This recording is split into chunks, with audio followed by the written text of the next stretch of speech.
রুদ্র এতক্ষণ বলছিল, আপনারা যারা আমাদের কথা শুনছেন, অনেক ঝড় বৃষ্টি দুর্যোগের মধ্যেও আপনারা অনেকে যারা এখানে রয়েছেন এবং যারা দূর থেকে আমাদের কথা শুনছেন, আমার গুরুজনেরা, আমার ভাইয়েরা, বোনেরা, বন্ধুরা, দেখুন এই বৃষ্টির মধ্যে আপনারা জলের মধ্যে দাঁড়িয়ে আছেন, বসে আছেন, আমি আপনাদেরকে বেশিক্ষণ আটকে রাখবো না। সবচেয়ে বড় কথা হচ্ছে, দেখুন কয়েকদিন পরেই ভোট, সামনের 13 তারিখ ভোট। নবদ্বীপের মানুষ অত্যন্ত সচেতন মানুষ, এটা অত্যন্ত শিক্ষিত, সম্ভ্রান্ত, বুদ্ধিষ্ণু এলাকা। আমাদের বাংলার বহু ইতিহাসের যাকে বলে সুতিকা গৃহ, আঁতুর ঘর হচ্ছে এই নবদ্বীপ। এই নবদ্বীপ থেকে শ্রীচৈতন্য গোটা বাংলার মানুষের চেতনাকে, মননকে নেতৃত্ব দিয়েছিলেন এই নবদ্বীপ ধামের মাটি থেকে। এখানকার মানুষের কাছে নতুন করে আমার এমন কি বা বলার থাকতে পারে যা আপনারা ইতিমধ্যে সবাই জানেন না। আমি, আপনি, আমরা সবাই একই দেশে, একই রাজ্যে, একই রকম ভাবে বাস করছি। যা অভিজ্ঞতা আপনার, সেই অভিজ্ঞতা আমারও, আমাদের সবার এক অভিজ্ঞতা। এবং আমরা লড়াই করছি, আমাদের এই লড়াই কোনো ব্যক্তির বিরুদ্ধে নয়। আমরা একটা নতুন সরকার আনতে চাই, নতুন একটা ব্যবস্থার জন্য আমরা লড়াই করছি। আপনাদের সবার কাছে আবেদন করছি, এই লড়াই আপনারা আমাদের পাশে থাকুন। দেখুন 2019 সালে, 21 সালে গোটা বাংলায় আমাদের ফলাফল অত্যন্ত খারাপ হয়েছিল, এটা যেমন সত্যি তেমন আবার এইটাও সত্যি। 2021-এ আমরা একটাও আসন না জেতার পরে যখন গোটা পশ্চিমবাংলার বড় বড় মাতব্বররা আমাদের ডেথ সার্টিফিকেট লিখে দিয়েছিল যে সিপিএম এর আর অনেক বছর কিছু হবে না, সিপিএম আর কোনোদিন ঘুরে দাঁড়াতে পারবে না, জিততে পারবে না আগামী অনেক বছর, তখন সবার আগে এই রানাঘাটের মাটিতে শান্তিপুরে, আপনাদের পাশের কেন্দ্র শান্তিপুরে একটা উপনির্বাচন হলো, আপনাদের মনে আছে, আমরা হেরে যাওয়ার কয়েক মাসের মধ্যে। এবং সেই উপনির্বাচনে দেখলাম, গোটা বাংলা দেখলো যে বিজেপিকে খুঁজে পাওয়া গেল না। বামপন্থীরা বিজেপিকে সাফ করে দিয়ে, তৃণমূলকে হাফ করে দিয়ে তৃণমূলের ঘাড়ে নিঃশ্বাস ফেলছিল। সৌমেন মাহাতো আমাদের প্রার্থী ছিলেন, কয়েক ভোটের জন্য হারলেন, কিন্তু বিধানসভায় ওইভাবে হারার পরে কয়েক মাসের মধ্যে তৃণমূলকে দৌড় করালাম শান্তিপুরে আমরা। তারপরে 108টা পুরসভায় ভোট হলো রাজ্যে, কোথাও বিজেপিকে খুঁজে পাওয়া গেল না। ঝালদার পুরসভা কংগ্রেস জিতলো, কংগ্রেসের একজন কাউন্সিলরকে খুন করলো তৃণমূল কংগ্রেস সেই পুরসভা দখল করার জন্য। এবং আবার এই রানাঘাটের মধ্যে তাহিরপুর পুরসভা, আপনাদের আশীর্বাদে, মানুষের আশীর্বাদে তাহিরপুর পুরসভা আমরা জিতলাম। অনেক আঘাত, অনেক আক্রমণের সামনে। আপনারা জানেন বাবুলাল বিশ্বাস আমাদের কমরেড ছিলেন তাহিরপুরে, তাকে খুন করা হয়েছিল পুরসভাকে দখল করার জন্য। তারপরেও যাবতীয় আঘাত, আক্রমণ, ভোটের দিনের গাজওয়ারিকে পরাস্ত করে আমরা তাহিরপুরে জিতলাম। খালি তাই নয়, আজকে আপনাদের গর্ব করে বলতে পারি 2 বছর হয়ে গেছে তাহিরপুর পুরসভা চলছে, একজন কাউন্সিলরকে গায়ের জোরে, ভয় দেখিয়ে, প্রলোভন দেখিয়ে এই মুকুটমণি অধিকারীর মতো, গরু ছাগলের মতো কেনাবেচা করতে পারেনি তৃণমূল কংগ্রেস। এবং তার থেকে বড় কথা হচ্ছে, মাথা উঁচু করে বলতে পারি, 5 বছর পরে যখন এই পুরসভাগুলোর 108টা পুরসভা একসঙ্গে ভোট হয়েছিল, টার্ম শেষ হয়েছিল, পুরসভাগুলোর যখন কার্যকাল শেষ হবে, যদি গোটা বাংলায় এমন একটা পুরসভা থাকে যে পুরসভায় একটা কাজ করানোর জন্য একজন কাউন্সিলরকে কোনোদিন একটা নয়া পয়সা দিতে হয়নি, সেই পুরসভাটার নাম হবে এই রানাঘাটের বুকে তাহিরপুর পুরসভা। বামপন্থী পুরভোট চালায়, 10টা নয়া পয়সা কোনোদিন কোনো মানুষকে বলতে পারবেন না। কেউ বলতে পারেন আমার এই কাজটা হয়েছে, কেউ বলতে পারেন আমার এই কাজটা হয়নি, কিন্তু 10টা নয়া পয়সা সিপিএমকে দিতে হয়েছে আমার কাজ করানোর জন্য, এই কথা কোনো মানুষ বলতে পারবেন না। যারা আমাদেরকে পছন্দ করেন তারাও এটা জানেন, যারা আমাদেরকে পছন্দ করেন না তারাও এটা জানেন। আচ্ছা দেখুন, একটা দল 10 বছর ধরে তারা সরকার চালাচ্ছে, এখানেও জিতেছিল আগের বার। আমি আপনাদের বলছি, দেখবেন প্রধানমন্ত্রী ঘুরে ঘুরে ঘুরে ঘুরে সবাই ভাষণ দিয়ে বেড়াচ্ছেন। আপনারাও কম বেশি নিশ্চয়ই শুনছেন প্রধানমন্ত্রীর ভাষণ। আপনি চিন্তা করুন, একটা দেশের প্রধানমন্ত্রী 10 বছর ধরে সরকার চালাচ্ছে, সে কোথায় বলবে যে তারা কোন কাজটা করতে পেরেছে, কোন কাজটা তারা করতে পারেনি, করতে চায় আগামী দিনে, তাদের লক্ষ্য কি, কোথায় সেই কথাগুলোকে বলবে? তা না, 10 বছর গভর্নমেন্ট চালানোর পরে একটা লোক বিরোধীদেরকে গালাগাল দিয়ে লোকের ভোট চাইছে। আরে গালাগাল তো দেবো আমরা যারা বিরোধী, আমাদের কোনো কাজ করার সুযোগ ছিল না, আমাদের নিজেদেরকে প্রমাণ করার গত 10 বছরের কোনো সুযোগ ছিল না। আমরা সরকারের ভুল ধরবো, সমালোচনা করব, নিন্দে করব, করে আপনাদের কাছে ভোট চাইব।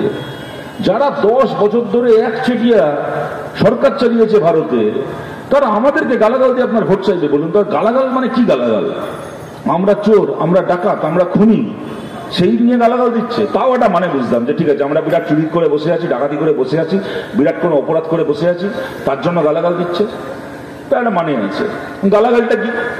বিহারে গিয়ে গালাগাল দিচ্ছে আমাদেরকে তেজস্বী যাদব, ব্যবহার আপনারা জানেন, আরজেডির নেতা, আমাদের ইন্ডিয়া জোটের নেতা।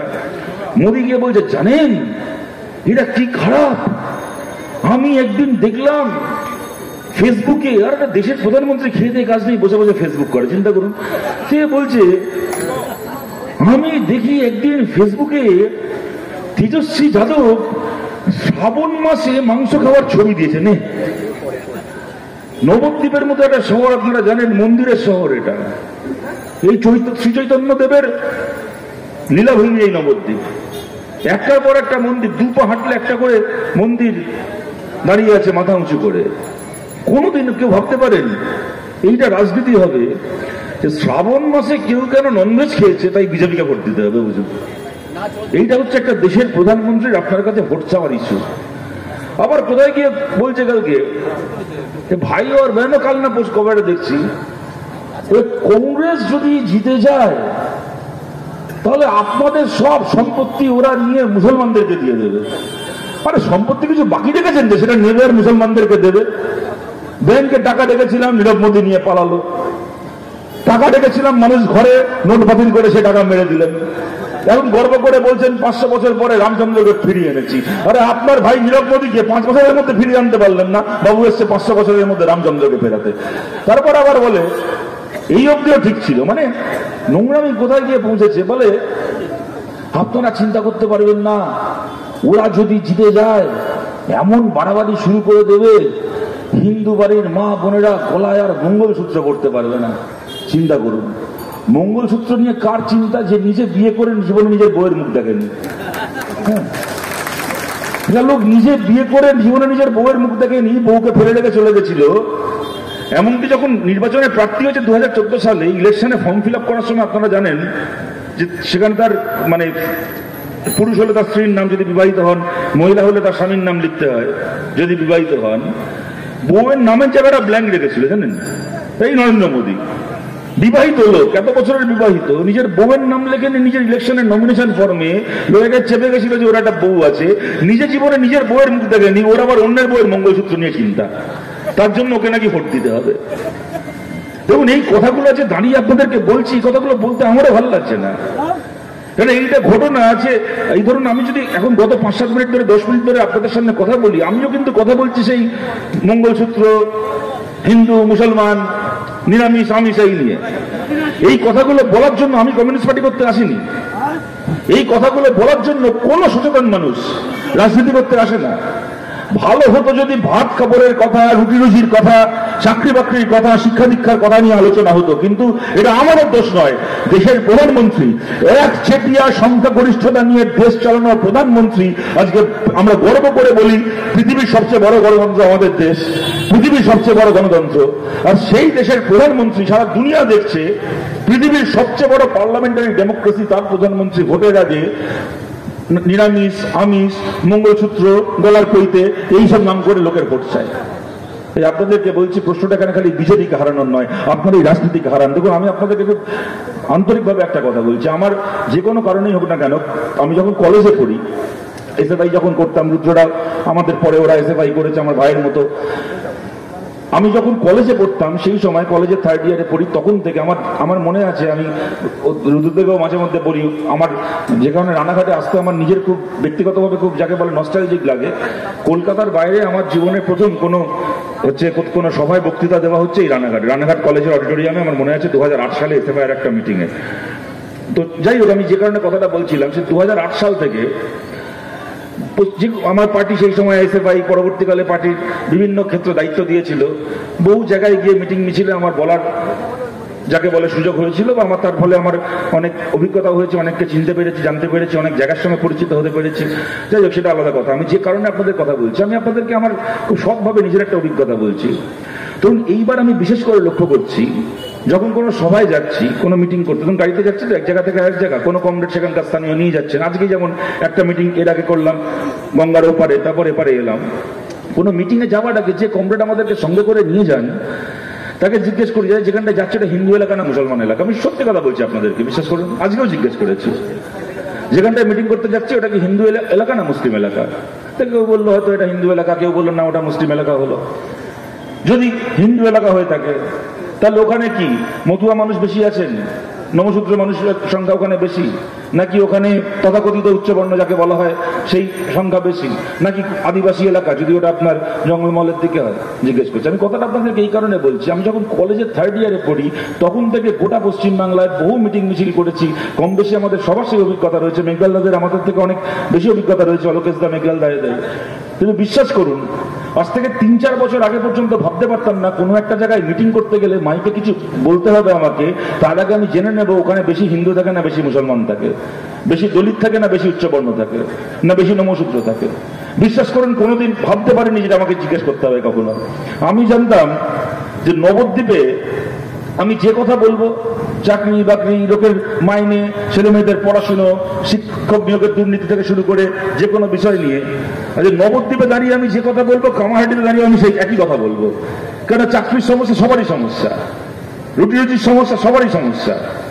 যদি স্কুলে জাল শিক্ষক বসে থাকে তাহলে নবদ্বীপের স্কুলেও জাল শিক্ষক আছে, তাহলে তপসিয়ায় পার্ক সার্কাসের স্কুলেও জাল শিক্ষক রয়েছে, পলাশিপাড়া স্কুলেও জাল শিক্ষক রয়েছে। সমস্যাগুলো সবার সমান সমস্যা। আজকে আমাদেরকে সভা করতে গেলে এই যে এটা জিজ্ঞেস করতে হচ্ছে, এটা না হলেই ভালো হতো। আপনাদের সবার কাছে আবেদন করছি, খালি অলোকেশ দাকে জেতানোর জন্য আপনাদের ভোট চাইছি না, আপনারা বামপন্থীদেরকে ভোট দিন, যাতে কিনা কালকে খালি আমাকে বলে নয়, আমি সিপিএম করি বলে নয়, যিনি তৃণমূল করেন, যিনি বিজেপি করেন, তাকেও কোনোদিন কোনো মিটিং এ যাওয়ার আগে আর জিজ্ঞেস না করতে হয় যে আমি হিন্দু এলাকায় যাচ্ছি না মুসলমান এলাকায় যাচ্ছি। সবাই যেন ভাত কাপড়ের কথা বলার জন্য, রুটি রুটির কথা বলার জন্য পরের মিটিং এ যেতে পারেন। তার জন্য আপনাদের সমর্থন চাইছি। আজকে একটা রাজনীতি হচ্ছে, বলুন তো, আমাদেরকে সমালোচনা করছে, বলছে এরা জোট করেছে, এদের জোট দেশটা কি দেবে, দুর্বল সরকার হবে, ওদের এতগুলো দল আছে, এতগুলো মুখ আছে, আমাদের একটা মাত্র দল, আমাদের একটা মাত্র মুখ। আপনারা জানেন ইউপিএ সরকার 2004 সালে আমাদের বামপন্থীদের সমর্থনে কংগ্রেসের নেতৃত্বে ইউপিএ সরকার হয়েছিল। ওরা বলে নাকি জোট সরকার দুর্বল সরকার হয়। আমাদের জোট সরকার ভারতের মানুষকে 100 দিনের কাজ দিয়েছিল, কোন এক পার্টি সরকার দেয়নি। আমাদের ইউপিএ সরকার ভারতকে 100 দিনের কাজ দিয়েছিল। ওরা বলে জোট সরকার নাকি দুর্বল সরকার হয়। আমাদের জোট সরকার ভারতকে রাইট টু এডুকেশন, বিনা পয়সায় ছেলে মেয়েদের পড়াশোনা করার অধিকার দিয়েছিল, কোন এক পার্টি সরকার দেয়নি। ওরা বলে নাকি জোট সরকার দুর্বল সরকার হয়। আমাদের জোট সরকার ভারতের মানুষকে রাইট টু ইনফরমেশন, তথ্যের অধিকার জানার আইন দিয়েছিল। আজও ওই মোদির ইলেকটোরাল বন্ডে কোটি কোটি টাকার দুর্নীতি ছেড়ে দিন, যদি কোনো পঞ্চায়েতে, কোনো পুরসভায় তৃণমূল কংগ্রেসের 50 টাকার দুর্নীতিও ধরা পড়ছে, তার কারণটা হচ্ছে সেই দিন আমাদের সরকার রাইট টু ইনফরমেশন, তথ্যের অধিকার জানার আইন চালু করে দিয়ে গেছিলাম বলে আজকে একটা সরকারি অফিসে চিঠি লিখে আপনি হিসেব চাইতে পারেন, কোথায় ক টাকা বরাদ্দ হয়েছে, ক টাকা খরচা হয়েছে, ক টাকা চুরি হয়েছে, হিসেব করতে পারেন আপনি। আমাদের তৈরি করে যাওয়া আইনটা আজকে ছিল বলে আমাদের সরকার এগুলো করেছিল। আমাদের সরকার তপশিলি সমাজের মানুষের জন্য সংরক্ষণের সুযোগকে আরো প্রসারিত করেছিল।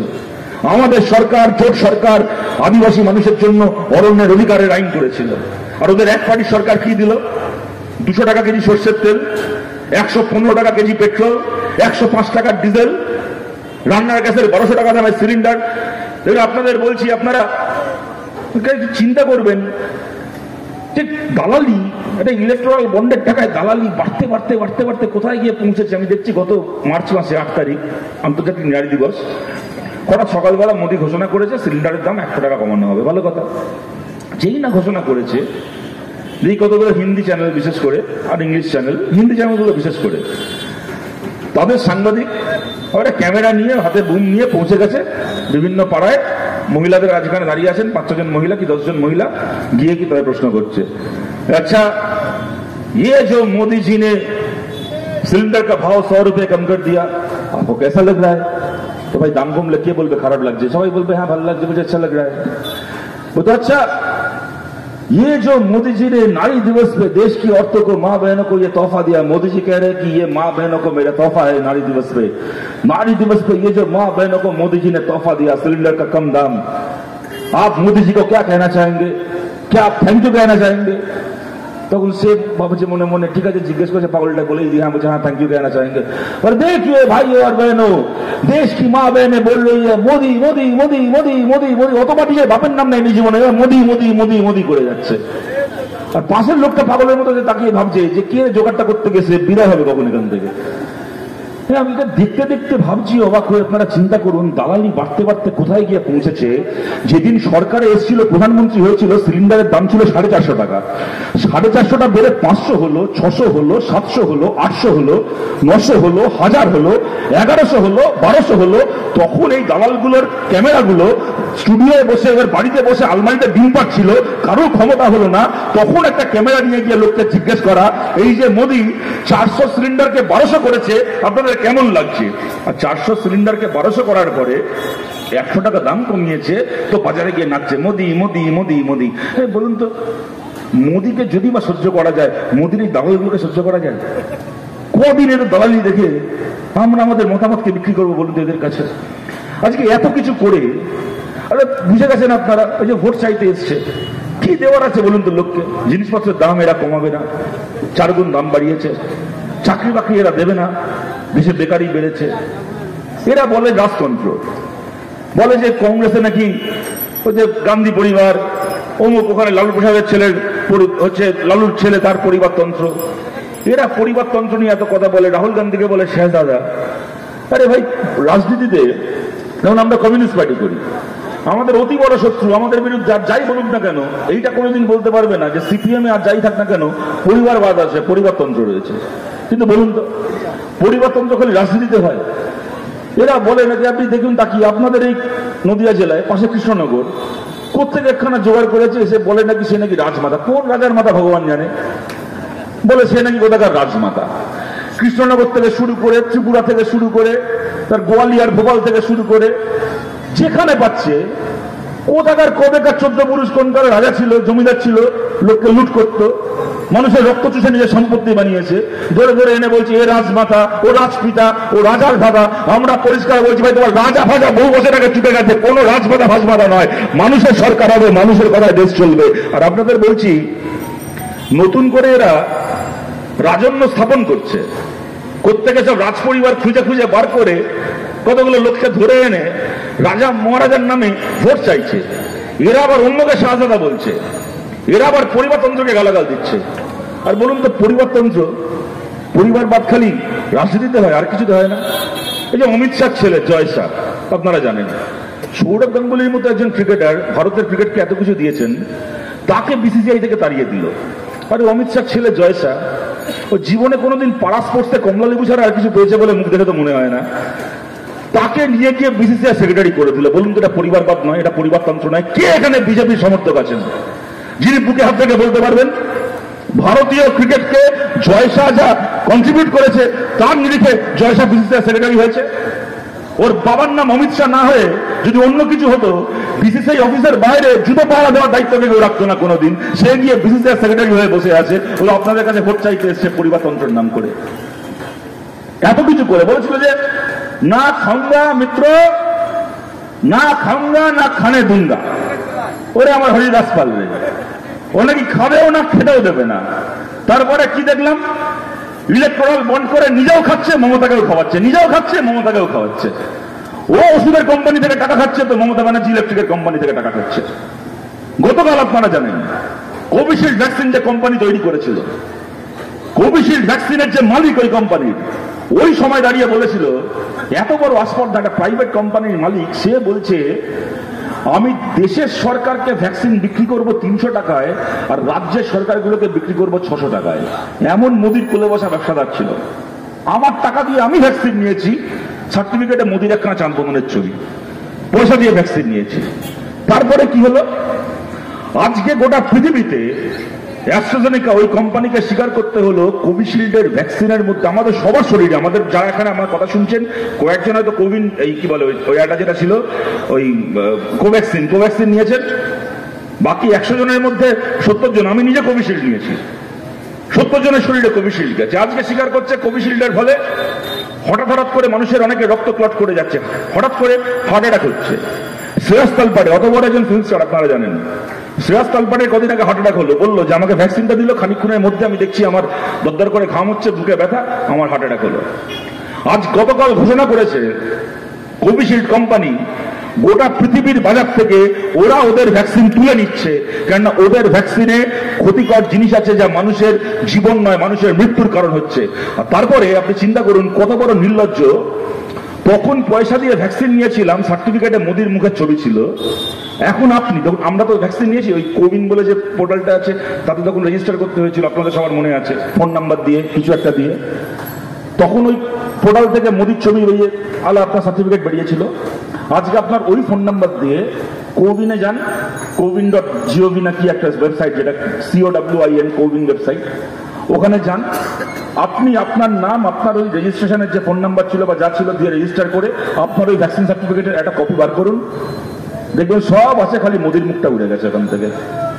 এখন যখন ধরা পড়ে গেছে ভ্যাকসিনটাই ক্ষতিকর ব্যাপার ছিল, জাল ছিল, পয়সা খেয়ে জাল ভ্যাকসিন আমাদের শরীরে দেওয়া হয়েছে, এখন নিজের মুখটাকে ওখান থেকে সরিয়ে নিয়েছে। এই হচ্ছে একটা দেশের প্রধানমন্ত্রী, কোটি কোটি টাকা মাইক লাগিয়ে বলছে যে বিজেপির আমলে কোনো দুর্নীতি হয়নি। কত বড় দোকান কাটা বেহায় হলে কেউ কথা বলতে পারে? দুর্নীতি কাকে বলে জানেন?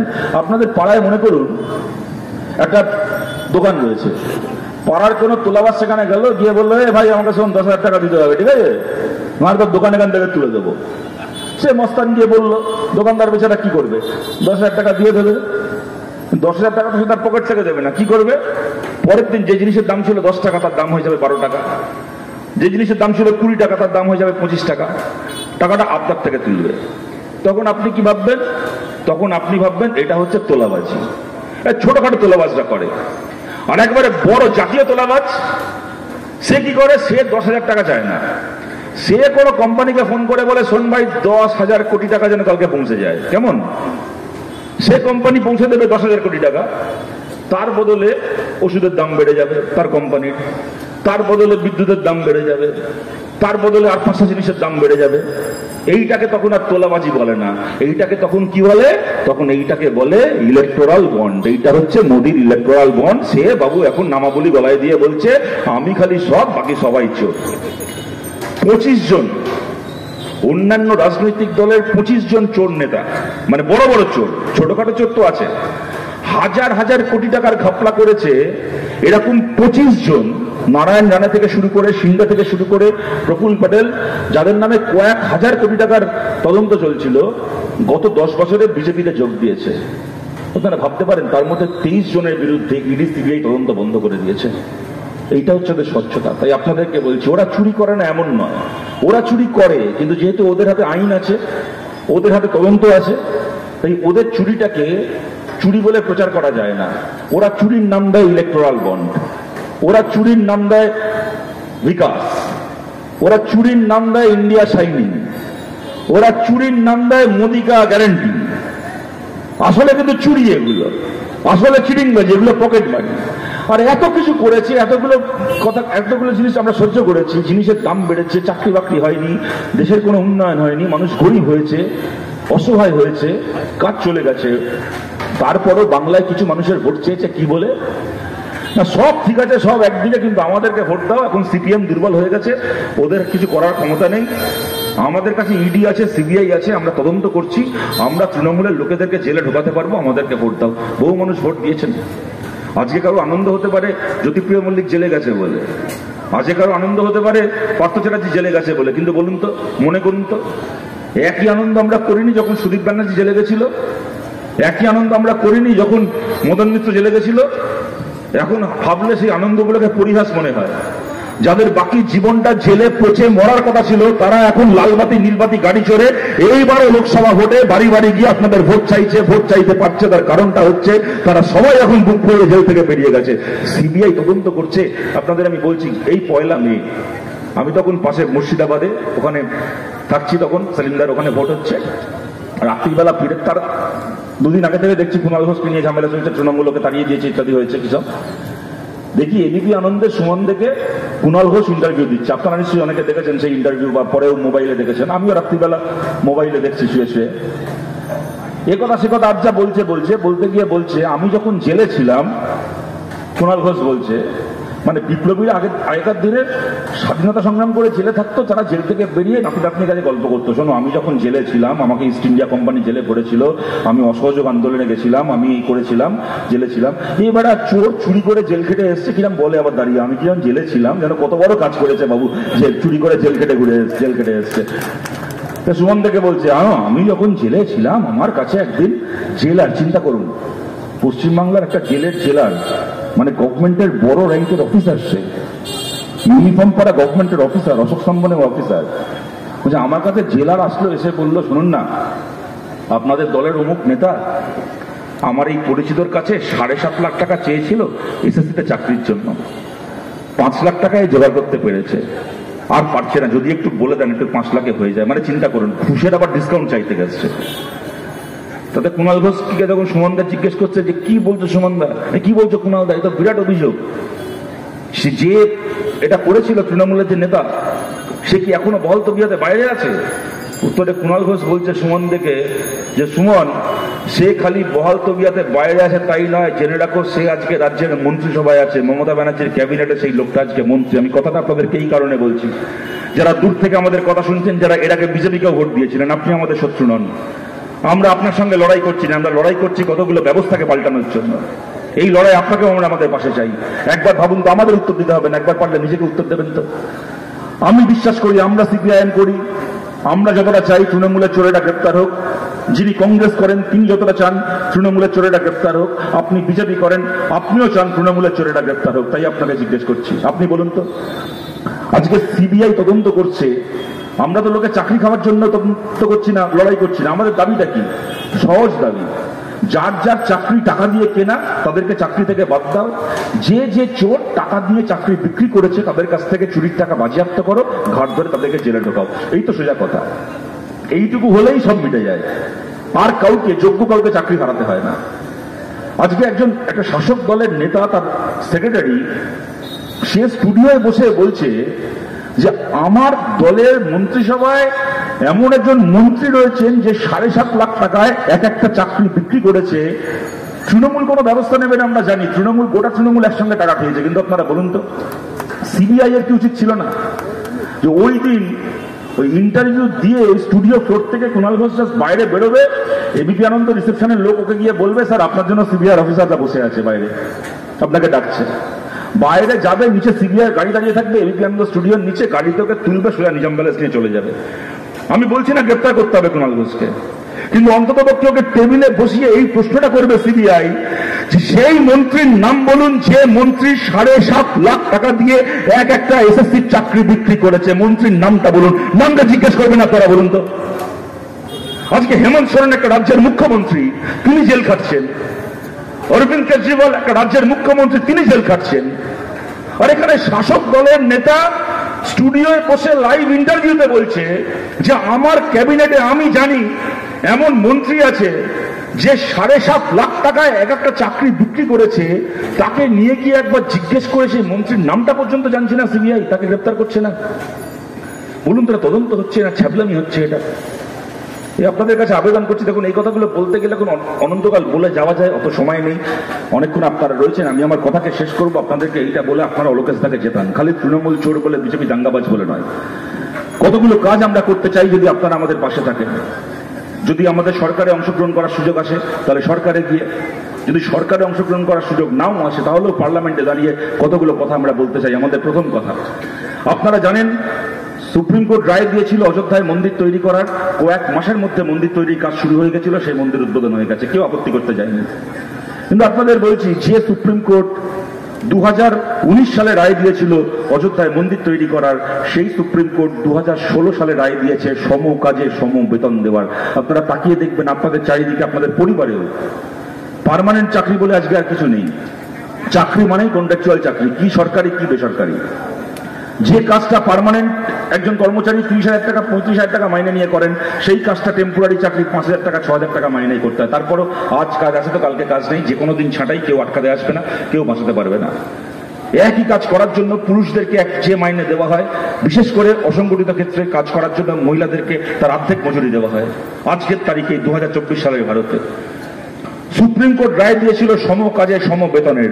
ওরা বড়াই করে ওদের নাকি একার ক্ষমতায় ওদের এমপি আছে, 303 জন এমপি নিয়ে ওরা একা দেশ চালিয়েছে, চাইলে ওরা করতে পারতো না এটাকে আইন? ওরা করলো না। আমরা বলছি আমাদেরকে জেতান, যদি আমাদেরকে জিতিয়েছেন, আমরা যদি এই কাজটা করার সুযোগ পেয়েছি, আমাদের প্রথম কাজ হবে সম কাজে সম বেতনের আইন পাশ করানো। কন্ট্রাকচুয়াল লোক নিয়োগের নাম করে মানুষকে আর গাধার খাটুনি খাটানো যাবে না, প্রত্যেকের চাকরি স্থায়ী করতে হবে। এমনকি পশ্চিমবাংলা সরকারেও থানায় যে সিভিক ভলেন্টিয়ার আছে, পঞ্চায়েতে পুরসভায় যে কন্ট্রাকচুয়াল কর্মী আছে, ব্যাংকে, রেলে, পোস্ট অফিসে যে কন্ট্রাকচুয়াল কর্মী রয়েছে, বেসরকারি ক্ষেত্রে যে কন্ট্রাকচুয়াল কর্মী, সবাইকে স্থায়ী বেতন কাঠামোর মধ্যে আনতে হবে। বছরে কয়েকদিন ছুটি দিতে হবে, চিকিৎসার খরচা দিতে হবে, প্রত্যেকের কাজের নিরাপত্তার ব্যবস্থা আমরা করব। যারা দূর থেকে আমাদের কথা শুনছেন, যারা বিজেপিকে এর আগে সমর্থন করেছেন, আপনাদের সবাইকে বলছি, বিজেপি আপনাকে বলেছিল, মোদী আপনাকে বলেছিল রাম মন্দির উদ্বোধনের দিন আপনার বাড়িতে প্রদীপ জ্বালাতে। যদি অলোকেশ দাস জিতে যেতে পারে, সম কাজে সম বেতনের আইন যদি আমরা করতে পারি, বছরে একদিন রাম মন্দির উদ্বোধনের দিন নয়, বছরে 365 দিন আপনার বাড়িতে প্রদীপ জ্বলবে। কর্মসংস্থানের প্রতীক, নিশ্চয়তার প্রতীক, মাথা উঁচু করে নিশ্চিন্তে বাঁচার প্রদীপ জ্বলবে আপনার বাড়িতে। আমাদের পাশে আপনারা থাকুন। 2 নম্বর কথা, আগের বার যখন আমরা জিতেছিলাম, রাইট টু এডুকেশন, আপনারা জানেন জ্যোতিবাবু, বামফ্রন্ট সরকার যে কাজ পশ্চিমবাংলায় 78 সালে করেছিল, সেই কাজ গোটা দেশে চালু করা হয়। 12 ক্লাস অব্দি বিনা পয়সায় পড়াশোনা করার আইন। এইবার আমরা জিতলে আমরা বলছি রাইট টু এডুকেশনকে প্রসারিত করে ক্লাস 12 থেকে এগিয়ে নিয়ে গিয়ে গ্র্যাজুয়েশন পর্যন্ত বিনা পয়সায় পড়াশোনা করার আইন আমরা করব। রাইট টু এডুকেশন, গ্র্যাজুয়েশন পর্যন্ত ছেলে মেয়েদের পড়াশোনা করতে 1 পয়সা লাগবে না, বিনা পয়সায় ছেলে মেয়েরা পড়াশোনা করবে। এবং রাহুল গান্ধী ঘোষণা করেছেন, কংগ্রেস তাদের ইস্তেহারে বলেছে, যদি কংগ্রেসের নেতৃত্বে সরকার তৈরি হয়, তাহলে পড়াশোনা শেষ করার পরে প্রথম চাকরির গ্যারেন্টি, প্রত্যেকের প্রথম কাজের দায়িত্ব দেশের সরকার নেবে। তাই গ্র্যাজুয়েশন অবধি বিনা পয়সায় পড়াশোনা করা, যার যত দূর অব্দি পড়তে ইচ্ছে করবে পড়াশোনা করা, এবং পড়াশোনা শেষ করার পরে কারোর যখন কাজ করতে চাইবে, দেশের প্রত্যেক যুবক যুবতীর জীবনের প্রথম কাজ পাইয়ে দেওয়ার দায়িত্ব দেশের সরকার নেবে। আমাদের 2 নম্বর কথা। আমাদের 3 নম্বর লক্ষ্য, দেখুন আপনারা জানেন 650 টাকা দৈনিক মজুরি কেরালা ভারতের একমাত্র রাজ্য যেখানে আমাদের সরকার আছে, যেখানে দেওয়া হয়। ওই নিয়ম আমরা গোটা দেশে করতে চাই। অন্তত পক্ষে 650 টাকা একদিনের মজুরি, তার কম টাকা দিয়ে কাউকে দিয়ে কাজ করানো যাবে না, ওই মজুরি দিতে হবে। 4 নম্বর কথা, যেটা আমি বললাম, হাজার হাজার কোটি টাকা চুরি করেছে যারা আমাদের দেশে, তারা খালি বিজেপিতে যোগ দিয়েছে বলে তাদের আজকে ফাইল বন্ধ হয়ে গেছে।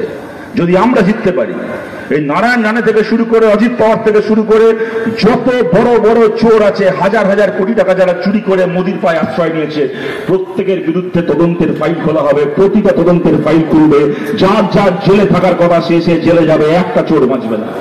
5 নম্বর কথা, আমাদের পার্টি থেকে ঘোষণা করা হয়েছে, এবং আপনারা জানবেন ভারতের প্রথম স্বাধীনতার পরে এই প্রথম কোন রাজনৈতিক দল এরকম কোনো কিছু ঘোষণা করলো, একজন এমপি, যে কোনো একজন এমপির নিজের লোকসভা কেন্দ্রে বছরে 5 কোটি টাকা করে খরচা করার তার ফান্ড থাকে, অ্যালোকেশন থাকে। আপনারা জানেন, মানে 5 বছরে মোট 25 কোটি টাকা একজন লোকসভার এমপি নিজের লোকসভা কেন্দ্রে খরচা করতে পারেন।